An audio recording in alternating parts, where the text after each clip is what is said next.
pour être commandé, doit être obéi. Francis Bacon. Vous avez tous remarqué la petite guerre entre ceux qui disent que les OGM ne sont pas du tout nocifs et ceux qui disent que c'est le mal absolu? Le sujet semble compliqué et on est noyé sous un trop-plein d'informations, de rapports alternatifs, de falsifications, de désinformation et de mauvaise foi. Cette lutte entre science et idéologie est si opposée et acharnée qu'aucune issue ne semble possible. Il faut alors être prudent et bien savoir de quoi on parle pour ne pas gober n'importe quoi. Pour comprendre les OGM, il faut d'abord comprendre les mutations dans la nature. Chaque végétal comporte des millions de gènes qui correspondent à certaines caractéristiques de la plante. Par exemple, entre une pomme Granny Smith et une Golden, le gène responsable de la couleur diffère, celui de l'acidité aussi, etc. Quand une fécondation a lieu, les gènes se mélangent pour faire une variété unique. Et si le mélange est trop brutal, et que de nouveaux gènes sont créés, on appelle ça une mutation génétique. C'est un phénomène normal qui peut avoir un effet négatif ou positif. Par exemple, si le pommier Granny Smith se fait féconder par une abeille qui lui apporte du pollen provenant de fleurs du pommier Golden, imaginons que ces deux variétés soient compatibles, mais génétiquement tellement différentes qu'un gène mutant apparaîtrait et rendrait les fleurs repoussantes par exemple. Les insectes pollinisateurs fuiraient cet arbre et la mutation s'éteindrait. Mais plus tard, une deuxième mutation pourrait rendre cet arbre à nouveau attrayant pour les pollinisateurs et produirait enfin des pommes délicieuses. Une nouvelle espèce hybride avec les qualités héritées mélangées des deux parents Granny Smith et Golden. La nature évolue. La sélection naturelle, c'est ça. Et les modifications génétiques qui en découlent sont à la base même de l'évolution de toutes les espèces vivantes sur Terre. Si nous sommes aussi évolués, c'est aussi grâce aux mutations génétiques. Au moins selon Darwin. Mais c'est quoi le rapport avec les OGM? OGM, c'est l'abréviation d'organisme génétiquement modifié. En gros, c'est un organisme dont on a changé le code génétique pour obtenir la mutation recherchée. Mais est-ce que ces mutations génétiques qu'on provoque auraient pu être créées par la nature? Oui, en théorie, un OGM peut très bien avoir été créé par la nature. Mais les chances sont minimes et c'est pas sûr que la mutation ait persisté. Mais est-ce que c'est toxique pour nous? Les rapports les plus sérieux estiment que c'est pas nocif. Même si c'est pas clairement attesté, car c'est difficile à évaluer étant donné qu'on n'a pas assez de recul ni de connaissances absolues en interaction génétique. Mais a priori, il n'y aurait aucune raison pour que ce soit toxique si l'ingénierie génétique se limite à faire des modifications simples en améliorant les caractéristiques nutritives des aliments comme aurait pu le faire la nature. Mais alors pourquoi le titre de ta vidéo insinue que les OGM sont nocifs? Mais c'est tout, ta réflexion s'arrête là. Le problème est que les industriels ne se sont pas limités à ce genre de modifications génétiques nobles. Et ces OGM plus aboutis ne sont peut-être pas nocifs pour notre santé, mais ils le sont pour notre environnement. Donc indirectement, ils le sont pour nous. Car les industriels trifouillent aussi l'ADN pour des raisons ignobles et cupides que la nature n'aurait jamais sélectionnées par le temps et les barrières naturelles, étant donné leur incompatibilité logique avec notre écosystème. Par exemple, ils incorporent des gènes de stérilité pour vendre indéfiniment aux agriculteurs, car les semences récoltées sont inutilisables. Ça assure un monopole absolu et fera augmenter les prix. Ils créent aussi des mutations permettant aux végétaux de résister aux herbicides, ce qui provoque des mauvaises herbes de plus en plus résistantes, et donc le besoin de recourir à des herbicides de plus en plus préoccupants, polluant et appauvrissant de plus en plus les sols. Mais ça rapporte. C'est pas un hasard si Monsanto, qui vend les semences résistantes au Roundup, vend aussi le Roundup. J'en parle dans cette vidéo. Et enfin, ils font en sorte que des végétaux arrivent à produire une protéine insecticide qui a pour but de tuer les animaux nuisibles qui en ingèrent. Ok, les récoltes sont meilleures et ça permet de produire encore plus. Mais ça appauvrit la biodiversité et la chaîne alimentaire. Bref, les OGM ne sont pas tout blancs ou tout noirs. Il faut nuancer pour équilibrer le débat global.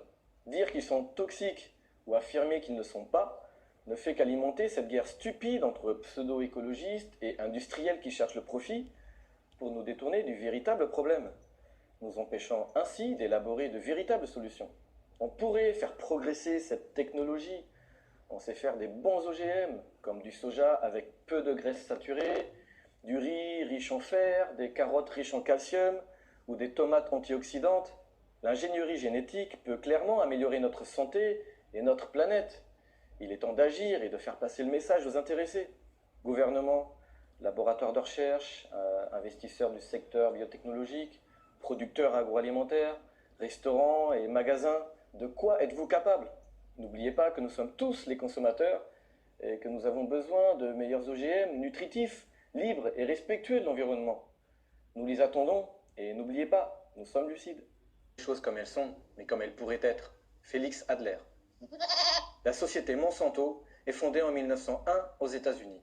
Ces industriels de la chimie lourde commencent par produire de la saccharine, de l'aspirine, du PCB, des détergents, du phosphore et des engrais à base de dérivés pétrochimiques.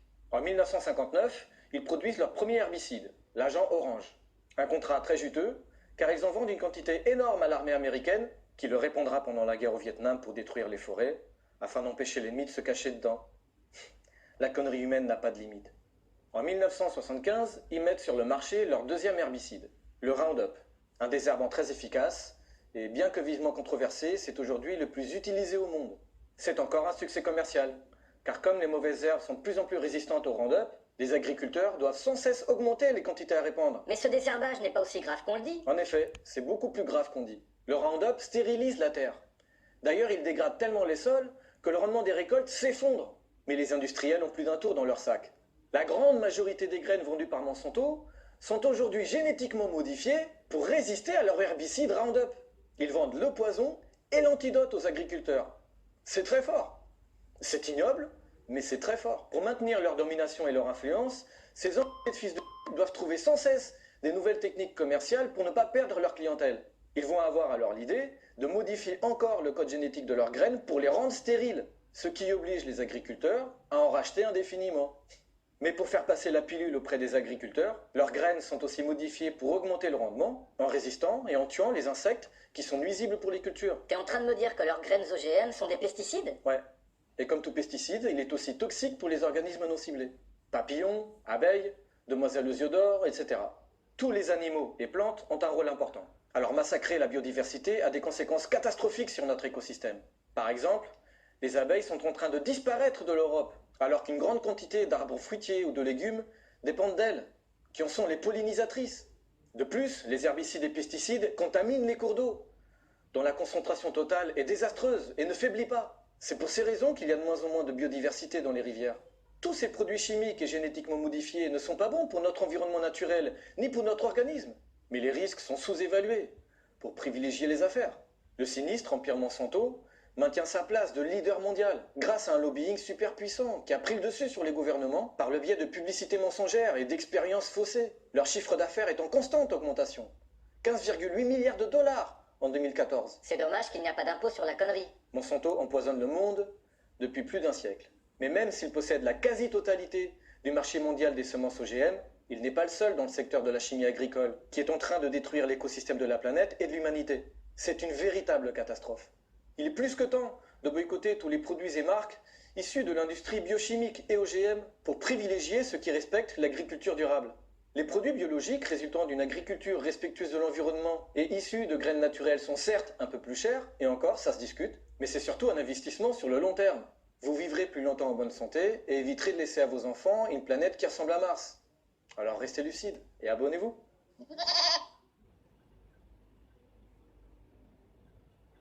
Bonjour, je me nomme Éric Fioril et j'ai écrit un livre en 2005-2006 qui s'appelle La démosophie, dans lequel j'exposais un petit peu tout ce schéma de dictature mondiale que quelques familles ont prévu d'essayer de mettre en place. Et malheureusement, pour l'instant, il semble qu'ils aient du succès. Et ils l'avaient annoncé eux-mêmes dans différents ouvrages, ce qui fait qu'en fait, il suffisait seulement de les lire pour savoir quelle était leur intention et comment ils allaient s'y prendre, plus ou moins. Et parmi le schéma essentiel, disons, la trame majeure de leurs ouvrages, c'est destruction des nations, le contrôle des nations par l'argent, pour ensuite les détruire complètement et n'en faire plus que des blocs dont Israël maître absolu. Et puis, destruction surtout de la civilisation humaine. C'est ça qui est le plus étrange peut-être pour les gens qui connaissent pas bien tout ce qu'il faudrait savoir sur le sujet, et là on pourrait pas y passer des heures. Mais ce qui est le plus étrange, c'est ça, c'est qu'en fait, ils ont vraiment écrit clairement qu'ils voulaient détruire la civilisation humaine, telle qu'elle est actuellement. pour la remplacer par un schéma qui serait pratiquement l'inverse de notre civilisation, c'est-à-dire d'inverser les notions de bien et de mal. On est parti depuis des milliers d'années sur des notions de bien et de mal, et eux sont en train de les inverser selon leur religion, qui est très particulière. Alors, je crois qu'aujourd'hui, la plupart des peuples, même si en France il y a beaucoup plus de censure que n'importe où ailleurs dans le monde, les Français commencent quand même maintenant, surtout avec ces mouvements des Gilets jaunes, qui suivent le mouvement des Nuits debout, des Indignés, etc., à se rendre compte qu'il y a toute une partie de la population qui commence vraiment à prendre conscience d'une petite partie, au moins celle qui les touche directement, à savoir la ruine économique, la destruction familiale, la perte des points de repère, la confusion générale, et surtout l'injustice.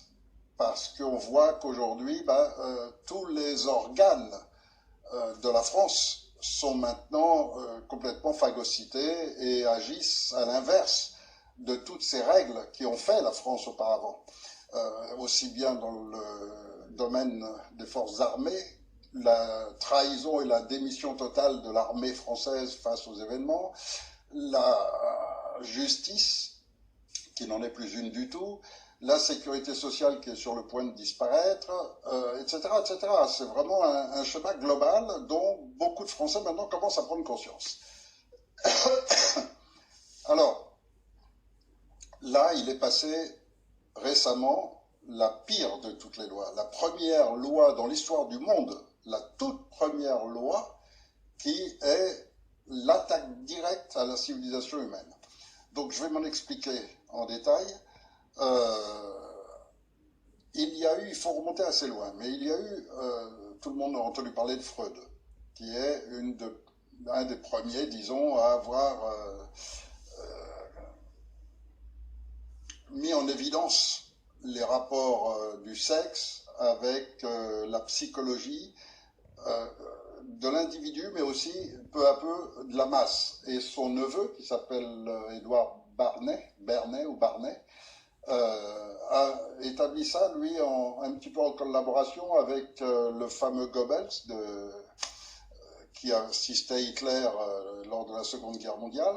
Et lui, s'est orienté beaucoup plus sur les manipulations de masse, à travers aussi des travaux qu'était en train d'effectuer un monsieur qui s'appelle le docteur Kinsey, qui lui avait établi surtout qu'on pouvait manipuler les très jeunes enfants en les violant, les torturant, etc., avec des résultats qui étaient d'en faire des véritables esclaves, des gens qu'on peut amener ensuite à manipuler et à en faire ce qu'on en veut.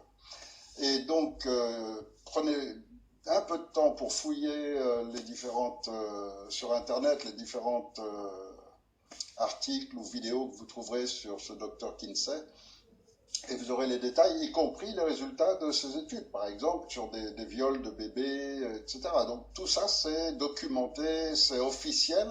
C'est Rockefeller qui avait financé son organisme, et vous le trouverez très facilement.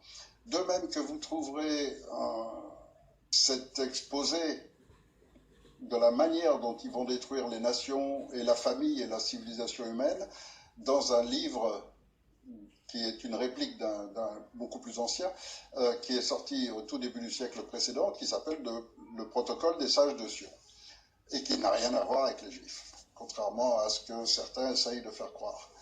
Mais lisez cet ouvrage, et en lisant ce Protocole des sages de Sion, vous voyez très clairement tout ce qui s'est fait durant le XXe siècle, tout ce qui s'est fait durant le siècle passé. Et puis, on arrive ensuite à l'application des techniques du docteur Kinsey par la CIA, c'est-à-dire ce qu'on appelle l'état profond, parce que ces familles disposent avant tout des services secrets.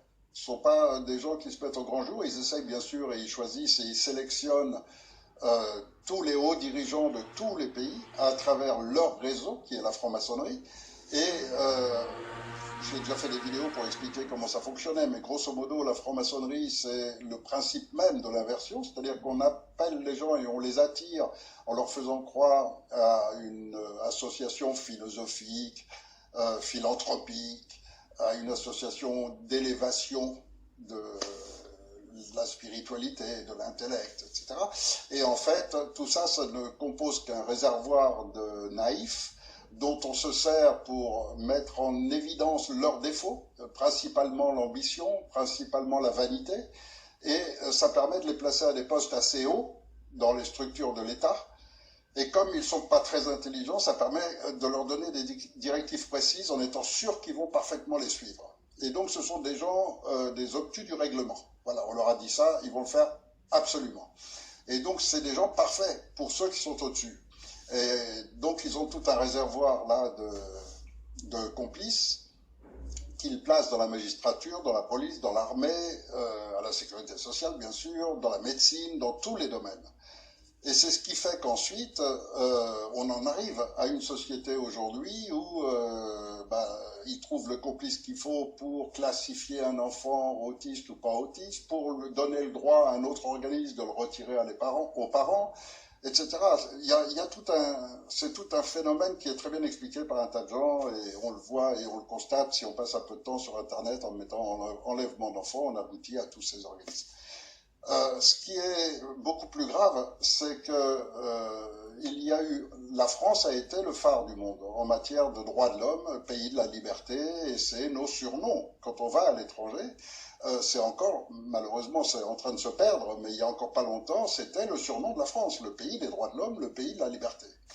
Et tout ça a été annulé une première fois d'abord par la loi du 30 octobre, alors je vais vous donner exactement la référence, c'est la loi 2017-1510 du 30 octobre 2017. Et cette loi, prétendument faite pour la sécurité, est une loi qui en fait supprime totalement les droits de l'homme, c'est-à-dire le droit à la sûreté qui était un des droits majeurs de l'humain, le fait de rentrer chez lui, d'être en sécurité chez lui, tout simplement. Tous ces droits-là ont été supprimés. Désormais, la police peut débarquer n'importe quelle heure du jour ou de la nuit, perquisitionner, prendre ce qu'elle veut chez vous. Vous n'avez plus rien à dire. Vous devez être totalement soumis. Ça, c'est la nouvelle loi qui est sortie. Et donc, vous savez, si vous cherchez un petit peu, vous allez voir qu'il y a beaucoup de gens qui en ont déjà été victimes. Et donc, par cette loi, ils peuvent enlever les enfants, ils peuvent tout faire, absolument tout. Et qui les dirige? Directement le ministre de l'Intérieur ou le Premier ministre ou Macron lui-même. C'est-à-dire qu'en fait, ils ont leur relais dans chaque département. Et dans chaque département, ils ont un préfet qui est forcément un haut gradé de la franc-maçonnerie et les procureurs qui sont toujours également des hauts gradés de la franc-maçonnerie. Et donc ça, ce sont leurs complices par lesquels ils contrôlent toute la gendarmerie, toute la force de police, les lois, ils font absolument tout ce qu'ils veulent. Et ce schéma, donc, qui est maintenant complètement légalisé, même s'il n'est pas légitime, il est légalisé par cette loi du 30 octobre, et donc c'est ce qui fait qu'en France, aujourd'hui, il n'y a plus ce droit à la liberté, il y a autant de censure, il n'y a plus le droit d'expression comme on le voulait auparavant, et tout le monde doit être soumis s'il ne veut pas s'attirer d'ennui. Aujourd'hui aux médias, un lanceur d'alerte contre la catastrophe climatique et humanitaire qui s'annonce. Non pas qu'il y ait grand-chose encore à révéler de l'impact désastreux de la société thermo-industrielle sur le climat, connu depuis au moins les années 1970 et largement documenté par les travaux du GIEC. Mais Jérémy Désir, c'est son nom, ex-analyste quantitatif au département des risques de la banque HSBC, a entrepris d'alerter son ancienne hiérarchie sur l'insuffisance des mesures qu'elle a entreprises contre le réchauffement climatique, à travers un rapport documenté et détaillé de 50 pages riche de recommandations. N'ayant pas obtenu de suite satisfaisante, il a démissionné avec fracas le 29 juillet 2019, jour du dépassement, date à laquelle l'humanité a consommé autant de ressources que la Terre peut en régénérer en un an.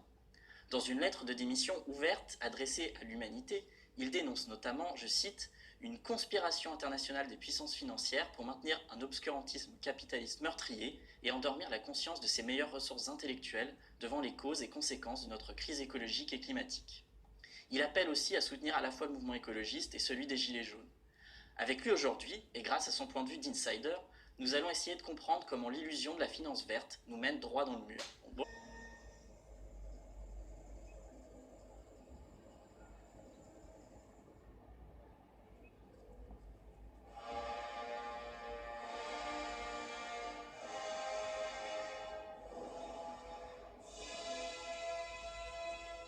payons, jour après jour, les erreurs des régimes précédents. Ils ont pollué, ils ont consommé, ils ont détruit. Et cela nous a menés aux pires catastrophes. Mais la tentation consumériste est encore partout. À l'extérieur de nos frontières, dans nos villes, dans nos foyers. N'oubliez jamais ce qui nous unit, car le combat n'est pas terminé. Certains s'opposent encore au destin que nous nous sommes choisis. Au moment où je vous parle, des groupuscules se réunissent et organisent de sombres orgies consuméristes. Ils nous provoquent, ils nous insultent. Il est de votre devoir de participer à l'effort commun de dénonciation écologiste et d'épuration idéologique. L'hyperconsommation doit cesser à jamais. Notre combat est juste. La fermeture de nos frontières nous protège de la folie humaine et des crises qui secouent sans répit les pays voisins. Nos experts œuvrent en permanence à la mise au point des technologies nouvelles indispensables à la pérennité de l'espèce humaine. Nous le savons, le chemin est long, les sacrifices sont nombreux. Mais le jour viendra où nous montrerons au monde la voie de la sagesse. Et ce jour-là, vos efforts, nos efforts seront récompensés. Et le modèle européen triomphera. N'oubliez jamais ce qui nous unit. Vous le savez, une nouvelle carte verte vous sera distribuée cette année. Créditée chaque mois de votre salaire, elle vous servira de moyen de paiement et de pièce d'identité. Grâce à elle, nous pourrons contrôler au mieux vos achats et vos déplacements, mais aussi récompenser les efforts des plus méritants. Un homme nouveau est né en Europe. Un homme ascète, un homme de raison, un homme qui réprime ses passions. État fort, déconsommation, collectivisme et démographie maîtrisée. Le petit livre vert est notre Bible, la synthèse de notre rationalité commune.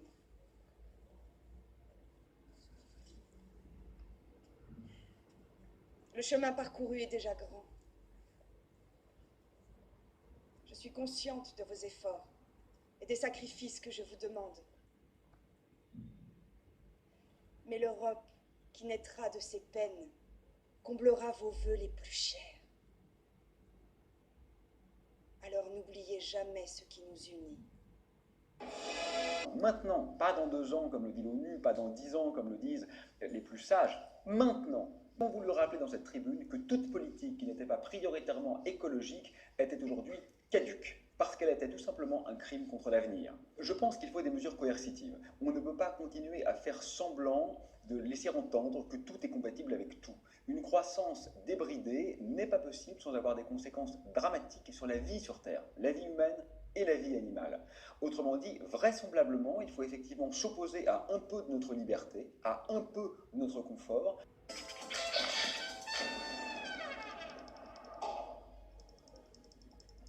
Bonjour, c'est parti.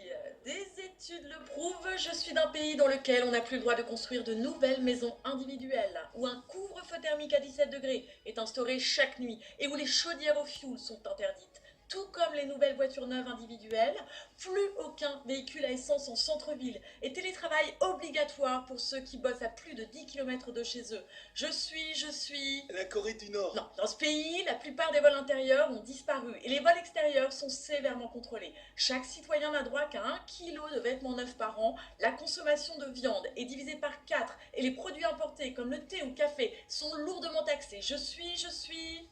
Dictature écologique. Non mais pourquoi pas chez les Khmers verts? Non, il s'agirait de notre pays, la France, ou de n'importe quel autre pays développé si on décidait vraiment de limiter le réchauffement climatique à 1,5 degré. Pour cela, il faudrait que chacun d'entre nous réduise ses émissions de gaz à effet de serre des 2 tiers. Alors pour éviter que le bateau coule, une bonne partie de notre mode de vie va devoir passer par-dessus bord. Sinon c'est nous qui allons y passer. Car comme disait Jack dans Titanic, au début elle est froide, mais après elle est pire. Merci. La politique. Jérôme, vous nous parlez déjà d'un livre de la rentrée littéraire. Un roman. C'est un roman au contenu très politique et peut-être prémonitoire. R à hier est signé d'un journaliste, Bertil Scali, et d'un publicitaire, Raphaël De Andréis. Il imagine qu'à la prochaine élection présidentielle, les Français vont opter pour une dictature écologique.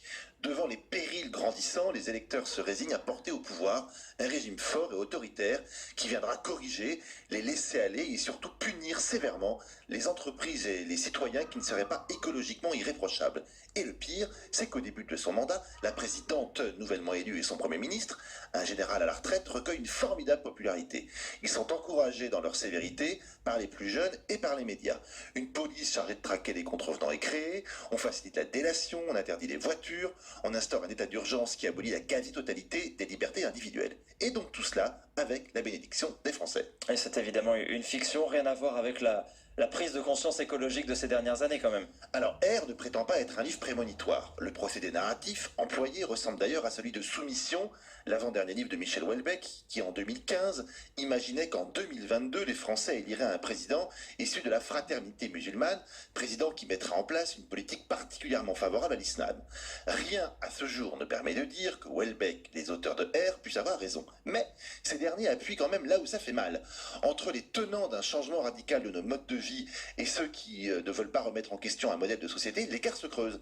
Cette opposition recouvre peu ou prou d'ailleurs un conflit de génération. Les jeunes, disons jusqu'au quadragénaire inclus, sont très imprégnés de cette nouvelle religion, tandis que leurs aînés savent que vivre à l'occidental pollue, et pour la plupart ils ne sont pas prêts à accepter la décroissance ou un changement drastique de leurs habitudes de consommation.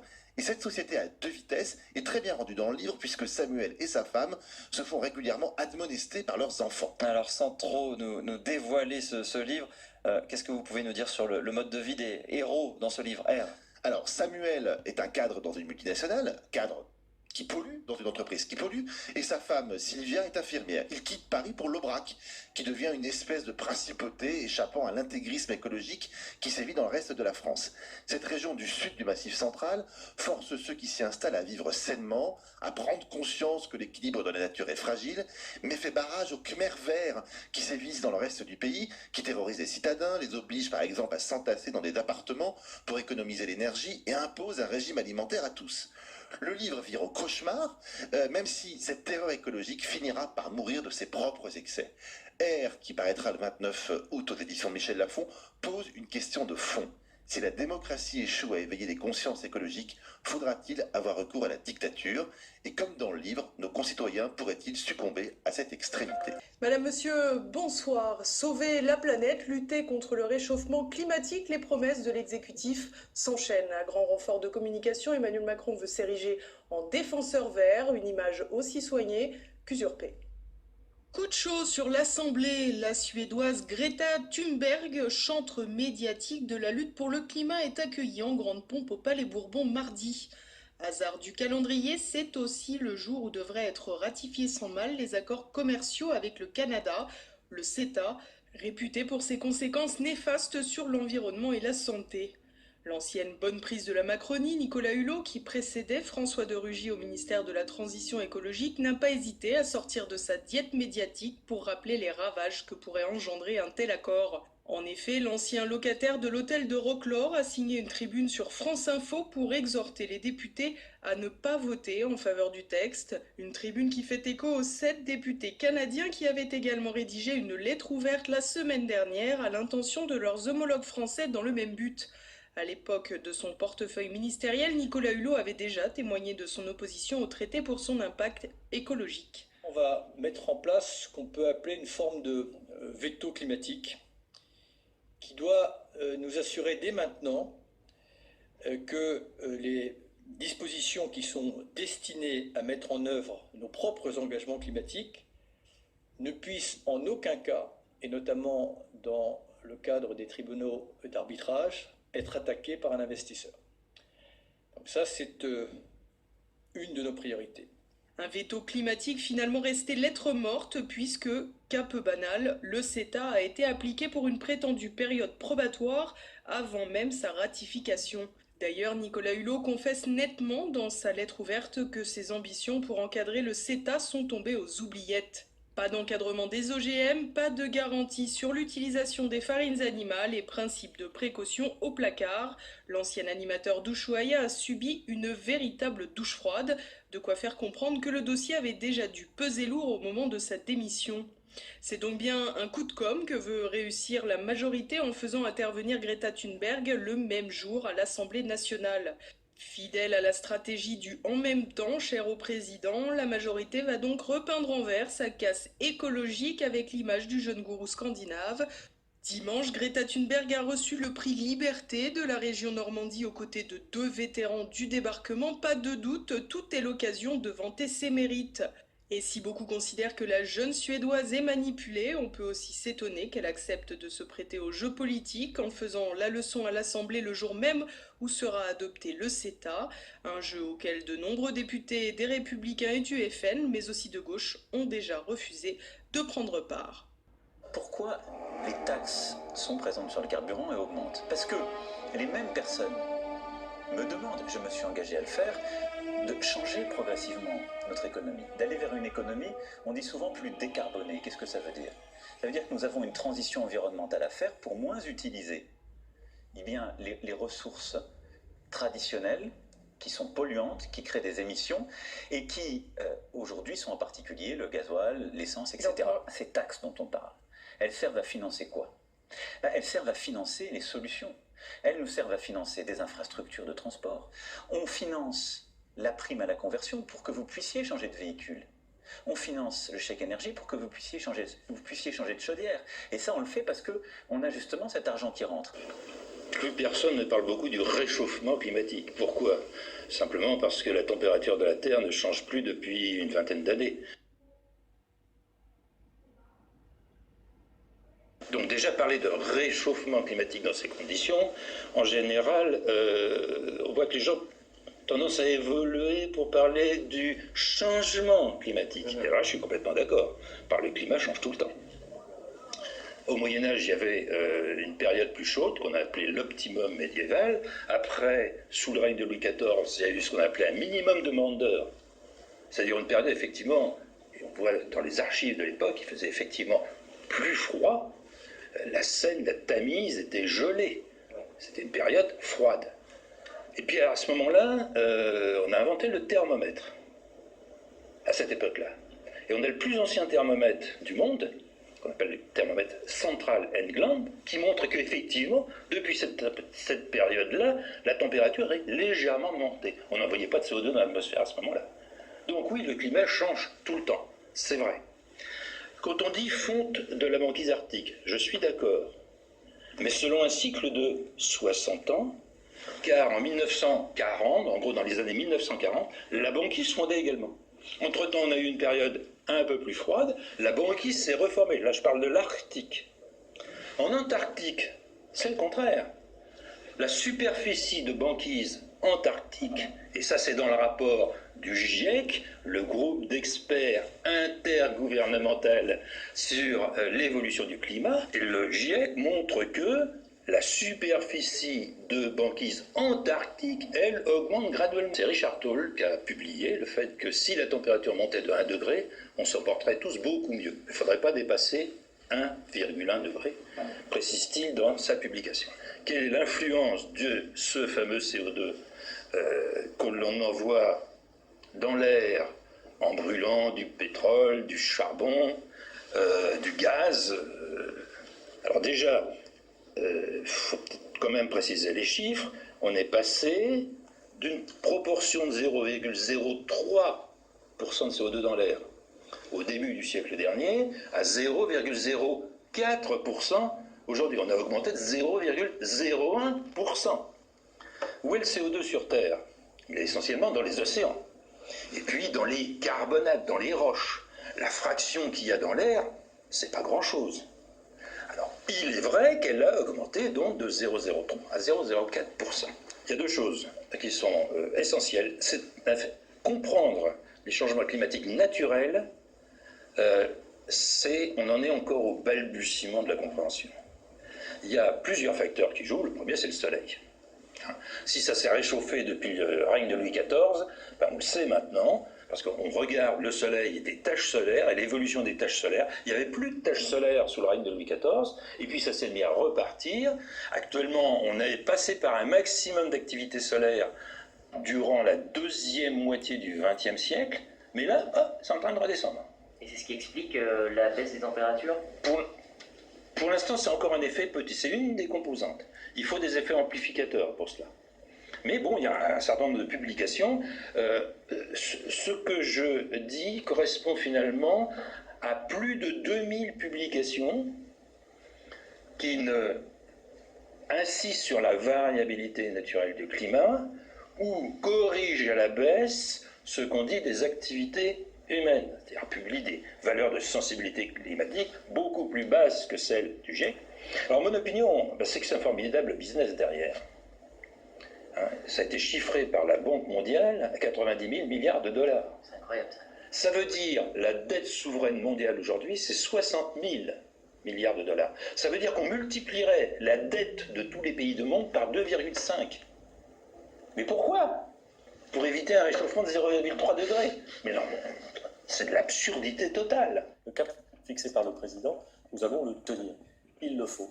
L'objectif fixé au gouvernement par le président de la République, c'est de baisser les prélèvements obligatoires, les impôts, les taxes. C'est de revaloriser. Non, mais ça a commencé cette année, monsieur Delam. C'est la place de la voiture. Que ce soir, vous nous confirmez que la taxe carbone sera bel et bien maintenue? Oui ou non? Oui. Oui. La trajectoire carbone. Aucun aménagement, aucun moratoire? Oui. La trajectoire carbone que nous avons fixée, nous allons la tenir. Nous, ce que nous voulons, c'est les libérer de cette dépendance au pétrole et faire en sorte qu'ils puissent, dans leur vie quotidienne, profiter d'une vie prospère et débarrasser de cette contrainte